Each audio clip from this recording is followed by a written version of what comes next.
जय श्री जगन्नाथ।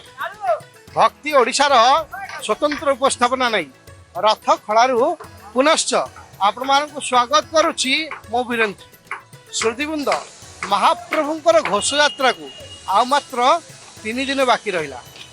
तेरे महाप्रभु घोष यात्रा आपण माने देखि पारथुए रथ खड़ा एवं संपूर्ण चलचंचल रही एवं रथ को शेष स्पर्श दौरान संपृक्त कारीगर माने। तेरे रथर निर्माण कार्य प्रायतः शेष पर्यायर पहुँचला आउ मात्र रही प्रभा और सिंहासन को रथर संलग्न करा संयोग करा। तेरे आम सहित उपस्थित अच्छा बालकृष्ण महाराणा तांकर सहित आलोचना करवा रथ निर्माण कार्य को किभली भाव से आगे नहीं आउ कौन रहिला रथ निर्माण कार्यर बाकी कार्य रहिला। आपण को भक्ति ओडिशा को स्वागत। आपण अक्षय तृतीया दिन महाप्रभु आज्ञामल पाई रथ निर्माण कार्य आरंभ करते चाहू चाहू 47 दिन बीतीगला आउ मात्र दिन 2टा रथ चक रथ खड़ारू रथ जा सिंहद्वार छिड़ा हे रथ काम आमि रही कौन बाकी रही। जगन्नाथ जो शेष पर्याय कम बर्तमान चलती जोटा रथ संपूर्ण आम जी कार्य था प्राय कह गले 98 भाग सरीगला मात्र 2 भाग कम जोटा कि प्रभु सिंहासन पाखे जो कार्य गुड़िक से कार्य गुड़िक सब अच्छे आम जो प्रभा गुड़िक तैयारी करूँ 3टी प्रभा तैयारी होता 3 बाड़ जो रूपकार सेवक थे कीर्तिमुख सखी डाली गुड़ा सब खोदित कलापर चित्रकर सेवक चित्र कर चित्र करसारापर जो प्रभु पाखे जो मैंने पार्श्वदेव रे शिव बलभद्र बाड़े महाप्रभु रही इंद्र नारद नारद ब्रह्मा रही जगन्नाथ बाड़े ये सब जो अच्छा से पार्श्वदेवता चित्र अंकन कलापर आमर भोई सेवकों द्वारा रथर अवस्था टेकागला आम जो जो 2टी धूलिदंड थाए से 2टी धूलिदंड 4टी कंटा लग जाए और तार जो सारिक तार जो गोड़ गुड़िक से प्रभार से गुड़ खंजा शेष कार्य चकासन जो चकासन गुड़िक आमर महाप्रभु विजय करती जमी पथर चकासन आमर रही थाए अणसर घरे तो से भाई आम काठ चकासन प्रभु मैंने विजय करते रथ तो से चकासन 3टी रथ जा श्रीमंदिर सम्मुखें नवजौवन दर्शन दिन लगे से दिन ही आम 3टी चकासन को पकई आम गोटे हरिबोल कम शेष कार्य शेष शेष कार्य थाए से आसन टी पकई हरिबोल दे प्रभु आशीष भिक्षा करूँ प्रभु ए वर्षर कार्य जहाँ था आपण पाखे संपन्न कलु आसंता वर्ष में समस्त कारीगर बृंद को सुस्थ रखि था परिवार को सुस्थ रखि आसंता वर्ष भली आपण सेवार पुणी नियोजित हे आपन को सेवा देवा सेवा प्रदान करेंगे।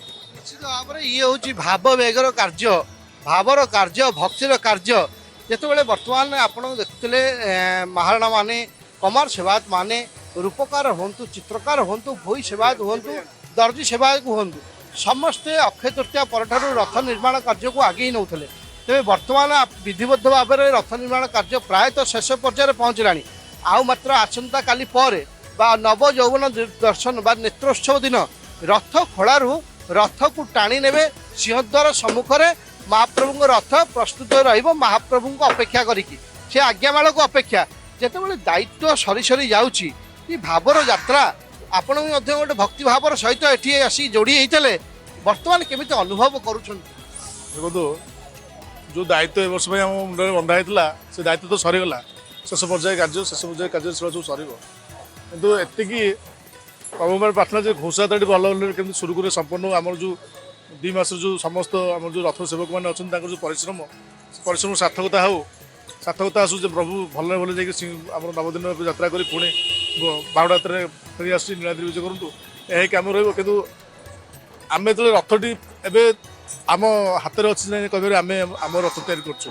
बलभद्र रथर कारीगर आम रथ तैयारी कर आम रथ यहाँ कहीपर कि जो रथ 3टी सिंहद्वार विराजमान जो आम कहीपर जो आम रथ बोले प्रभु उद्देश्य जनसमाज में उत्सर्गीकृत हो प्रभु आसी विराज रथर मालिक प्रभु हो जाती से रथ हो जाए से आमर कह बोली किसी प्रश्न था आमर बोली किसी न था सब से प्रभु उद्देश्य समर्पित हो जाए से भाव रखी प्रत्येक वर्ष आम से सेवा करूँ से कूल जन्म नौ से शाढ़ी बंधिया कार्य करूँ जो कार्य आम ये शिखी सारापर प्रभु उद्देश्य सेवक होगापी पाखे निकट सेवा उद्देश्य शाढ़ी बंधा जाए शाढ़ी बंधा कलापर गोटे उपयुक्त सेवक हिसाब से आम ये सेवा प्रदान को यही भाग्य हुए अन्य को महान जाति अन्य लोक नए से प्रभु से कूल जन्म देते से प्रभु उद्देश्य आम सेवा समर्पित कर प्रभु ये नवेदन रही प्रभु सेमती आपण ମୋ ଜୀବନ ଥିଲା ପର୍ଯ୍ୟନ୍ତ ମୁଁ ଏମିତି ଆପଣଙ୍କୁ ସେବା ପ୍ରଦାନ କରିବାରେ ଏହା ହିଁ ଏକାନ୍ତ ପ୍ରଭୁଙ୍କ ପାଖରେ ପ୍ରାର୍ଥନା ରହିବ। ନିଶ୍ଚିତ ଭାବରେ ଯାହା ଆମକୁ ମହାରାଣା ସେବକ ଆମକୁ ସୂଚନା ଦେଉଥିଲେ ରଥ ନିର୍ମାଣ କାର୍ଯ୍ୟ ପ୍ରାୟତଃ ଶେଷ ହୋଇସାରିଲାଣି। ଆପଣଙ୍କୁ ଆଉ ଥରେ ଦେଖିବାକୁ ଚାହୁଁଛି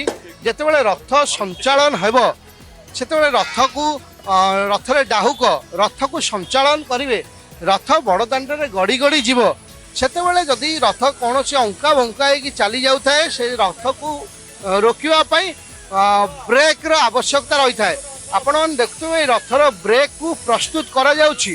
ତ ଏଇ ବ୍ରେକ୍ କାର୍ଯ୍ୟକୁ ଯେଉଁମାନେ ଆଗେଇ ନେଉଛନ୍ତି କିଭଳି ରଥର ବ୍ରେକ୍ କାର୍ଯ୍ୟ ଚାଲିଛି ସେ ସମ୍ପର୍କରେ ଜାଣିବା। ଏ ଯେଉଁ ପ୍ରସ୍ତୁତ ହେଉଛି ରଥର ବ୍ରେକ୍ ଏ ବାସ୍ତବରେ ଇଏ କିଭଳି ଭାବେ ପ୍ରସ୍ତୁତ କରାଯାଉଛି? ଆଜ୍ଞା ଏଇଟା ରବର ନାଇଲନ୍ କଟନ୍ ତିନିଟା ଜିନିଷ ମିଶିକିରି ବେଲ୍ଟଟା ବନା ହେଇଛି।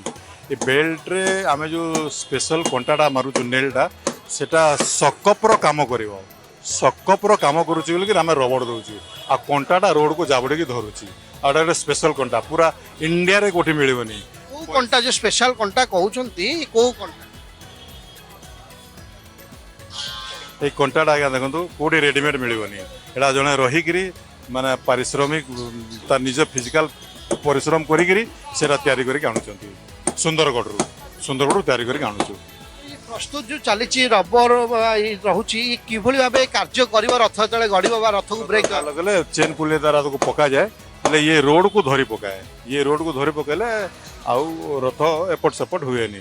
ସେଟା ତ ଆଜ୍ଞା ଜଗନ୍ନାଥଙ୍କର ଇଚ୍ଛା, ଜଗନ୍ନାଥ ନ ଚାହିଁଲେ ରୋଡ଼ ବି ଧରି ପାରିବନି। ପ୍ଲସ୍ ରବର ଆମେ ଏଥିପାଇଁ ଅଛି କି ପଟାଟା କ୍ରେକ୍ ଡେଭଲପ୍ କରିବନି ଆଉ କଣ୍ଟାଟା ସକପ୍ କାମ କରିବ, କଣ୍ଟାର ହେଡ୍ ଜଲ୍ଦି ଭାଙ୍ଗିବନି।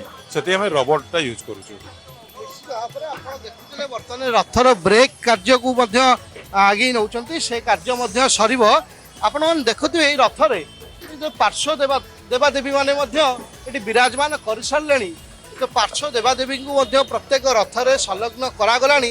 ପ୍ରତ୍ୟେକ ରଥରେ 9 ଗୋଟି ପାର୍ଶ୍ୱ ଦେବାଦେବୀ ମାନେ ଯେଉଁ ଅଧିବାସ ରହିବେ ଉପସ୍ଥିତ ରହିବେ ମହାପ୍ରଭୁଙ୍କ ସହିତ ଯାତ୍ରା ଆରମ୍ଭ କରିବେ। ସେ କାର୍ଯ୍ୟ ମଧ୍ୟ ପ୍ରାୟତଃ ଶେଷ ପର୍ଯ୍ୟାୟରେ ପହଞ୍ଚିଲାଣି। ଚିତ୍ରକରମାନେ ମଧ୍ୟ ରଥରକୁ ରଙ୍ଗୀନ କରିବା ପାଇଁ ନିଜ ରଙ୍ଗ ତୁଳିର ସ୍ପର୍ଶରେ ତାଙ୍କ କାର୍ଯ୍ୟକୁ ମଧ୍ୟ ଆଗେଇ ନେଉଛନ୍ତି।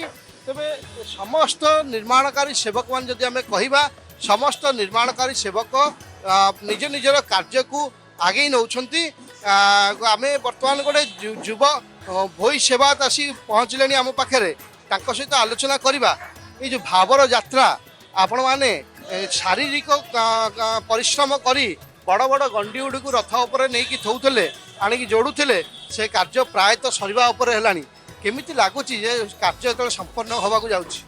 ଜୟ ଜଗନ୍ନାଥ। ଆଉ ତ ଅଳ୍ପ କିଛି ଦିନ ରହିଲା ମାତ୍ର ମହାପ୍ରଭୁଙ୍କ ଅପେକ୍ଷା ବହୁତ କଷ୍ଟ, ବହୁତ ମହାପ୍ରଭୁଙ୍କ ଦୟାରୁ ମଧ୍ୟ ବହୁତ ସୁରୁଖୁରୁରେ ମହାପ୍ରଭୁଙ୍କ ଯେଉଁ ରଥ ନିର୍ମାଣ କାର୍ଯ୍ୟ ସମାପ୍ତ ହୋଇଛି। ସମାପ୍ତ ହୋଇସାରିବା ପରେ ଏବେ ବର୍ତ୍ତମାନ ଆମର ଦେଖିପାରୁଥିବେ ସବୁ ରଥରେ ଶେଷ ବର୍ଷ ସବୁ ଦିଆଯାଉଛି, ଯେମିତିକି ପାର୍ଶ୍ୱ ଦେବାଦେବୀ ଘୋଡ଼ା ମରାମତି ଏଇସବୁ କାର୍ଯ୍ୟ ସବୁ ଚାଲିଛି। ଏପଟେ ପ୍ରଭା ଚିତ୍ରିତ କାମ ମଧ୍ୟ ଚାଲିଅଛି। ସରିଲା ପରେ ୟା ପରେ ଖାଲି ମହାପ୍ରଭୁଙ୍କ ଅପେକ୍ଷା ରହିଲା, ଆଜ୍ଞାମାଳକୁ ଅପେକ୍ଷା ରହିଲା। ଆସିଲେ ମହାପ୍ରଭୁଙ୍କ ଯାତ୍ରା ସୁରୁଖୁରୁରେ। ନିଶ୍ଚିତ ଭାବରେ ସମସ୍ତେ ବର୍ତ୍ତମାନ ଅପେକ୍ଷା କରିଛନ୍ତି ମହାପ୍ରଭୁଙ୍କ ସେଇ ଆଜ୍ଞାମାଳକୁ। ନେତ୍ରୋତ୍ସବ ଦିନ ମହାପ୍ରଭୁ ପୁନର୍ବାର ଆଜ୍ଞାମାଳ ଦେବେ ଆଉ ସେଇ ଆଜ୍ଞାମାଳ ପାଇବା ପରେ ସମସ୍ତେ ରଥ ଖଳାରୁ ସିଂହଦ୍ୱାର ଅଭିମୁଖେ ଟାଣି ଟାଣି ନେବେ। ଆମ ସହିତ ବରିଷ୍ଠ ରୂପକାର ସେବକ ମଧ୍ୟ ଯୋଡ଼ି ହେଇଗଲେଣି। କ'ଣ କହିବେ?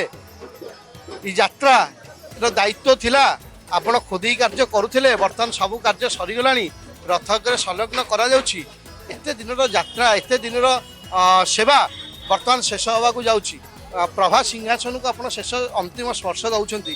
କ'ଣ କହିବେ ଏ ବର୍ଷ କିଭଳି ରହିଥିଲା ଆପଣଙ୍କର ଏଇ ଭାବର ଯାତ୍ରା, ସେବାର ଯାତ୍ରା? ଜୟ ଜଗନ୍ନାଥ। এই ବର୍ଷ ଯେଉଁ ପ୍ରକାର କାମ ହେଇଛି ଅତି ଶୀଘ୍ର ସରିଛି, ତଥାପି ଶୀଘ୍ର ସରିକିରି କାମଟି ନାକୁ ପଛେଇଛି। ନାକୁ ପଛିବା କାରଣ ଅଛି ଯେ କି ଠୁକୁରା ଠୁକୁରି କାମ ଯେଉଁ ହଂସ ପଟା ଏବଂ ପାର୍ଶ୍ୱ ମୂର୍ତ୍ତି ଏଇ ଜିନିଷ ଗୁଡ଼ାକ ଟିକେ ଡେରି ହୁଏ। ଯାହା ହଉ ପ୍ରଭୁଙ୍କ ଦୟାରୁ ଏଇ ବର୍ଷ ଦୁଃଖେ ସୁଖେ ହେଇକିରି କାମ ଖୁସିରେ ସରିଗଲା। ବର୍ତ୍ତମାନ ରଥ ଆଉ ଯୋଡ଼େ ଦିନ ଅଛି, ରଥ ସବୁ କାମ ବି ସରିଗଲାଣି। ଆମର ସେବା ଅଛି, ରଥ ଉପରେ ସେବା ଆମର ଅଛି, ସେ ସେବା ଏଠି କରିବୁ। କିନ୍ତୁ ରଥର ଯେଉଁ କାର୍ଯ୍ୟକ୍ରମ ଆଜି ସମାପ୍ତ ହେଇଗଲା। प्रभु बचिले फेर आर वर्ष फेर देखा आ प्रभु जगन्नाथ दयारू मुझे सदा चाहे जे आम उपकार वंश मानू खुशी रखु पिला बुद्धि दिंतु यही जगन्नाथ पाखे मोर गुहारी विनती। जय जगन्नाथ। भाव में बर्तमान जो रथ को जो संचालन करी घोड़ा आ सारथी ताकू संलग्न जोखिबार वा जोड़बार कार्य रूपकार दायित्व रही है। तेरे ये बर्तमान देखुए बर्तमान ये रथ को घोड़ा को सजा जाऊँगी रूपकार माने ताकू प्रस्तुत करुँच कौन कहे शेष कार्य घोड़ा सारथी की जोखिबे ए वर्ष यात्रा बर्तमान सरिया को जाऊँगी आपणकर सेवा सरिया को जाऊँगी। जय जगन्नाथ। सेवा आमर अच्छी सेवा सरीनी जेहेतु महाप्रभु यात्रा जो करेंगे से आम गोटे घोड़ा बंधा सेवा थाए कि सेवाटा आम महाप्रभु सहित आम जा करूँ। आज आमर जो घोड़ा सब रिपेयरिंग काम चली प्रायतः आम सब शेष कार्य हो गलानी। आ रथर कार्य जो खोदी कार्य धरी घोड़ा मरामती कार्य धरी जहाँ आज आम 4टा सुधा जहाँ कम्प्लीट हो आज 2 दिन रथ फाँका जेहेतु महाप्रभु सेवा आम रो सेवार जगन्नाथ महाप्रभु बलभद्र महाप्रभु माँ सुभद्रा ये यात्रा ही करेंगे जन्म वेदिकी से समय आमर सेवा थाए सेवार महाप्रभु को आम घोड़ा बांधि था भोग सेवायत तल रही आम महाप्रभु पाखे रहीकि घोड़ाटी बंधाबंधी करता से घोड़ार आज रिपेयरिंग कार्य चली से दिन आम सेवा थाए आम श्रीगुंचा दिन घोड़ा बांधि था जो दिन महाप्रभु से घर पहुँचे ता बासी दिन जो दिन घर को जी से दिन आम घोड़ा खोली था बाहुड़ा दिन बांधि था सुना से दिन खोलाखोली करता यही टाइप आम सेवा अच्छी। आज महाप्रभु यात्रा की सेवा जो खुदी कार्य सेवा आमर था आज शेष पर्यायर महाप्रभु सेवा ही करूँ ये रहा कथा यही है महाप्रभु यात्रा आम कर जय जगन्नाथ। आम प्रत्येक निर्माणकारी रथ निर्माणकारी सेवक मानकर प्रतिक्रिया नौथुलु समस्ते अति आनंदित उल्लासर सहित निजर भाव को व्यक्त करुले किभली भाव में रथ निर्माण कार्य को सेमाने शेष स्पर्श दौरान अर्थात अंतिम पर्यायर रथ निर्माण कार्य सरी आउ जहाँ जमी बाकी रही अल्प अल्पी बाकी रही से कार्य को तुरंत शीघ्र के समापन करेंगे से ताकू नहीं समस्त मन में व्यग्रता देखा जाउछि। तेबे अपेक्षा रहिबो नेत्रोत्सव को महाप्रभु आज्ञामाल को महाप्रभु सी घोष यात्रा आज्ञामाल पठेबे आज्ञा पठेबे निर्देश देवे आ निर्देश को मानी समस्त रथ निर्माणकारी सेवक माने रथ त्रय को रथ खड़ारू सिंहद्वार अभिमुखे यात्रा आरंभ करेंगे। तेबे पुनर्बार आम आपण सहित रथ निर्माण कार्य को नहीं रथर अग्रगति की नहीं नेत्रोत्सव दिन किभली रथ टणा जीव से संपर्क में आपण को उपस्थापन करूँ। आज विदाय दिंतु रोचु। जय जगन्नाथ।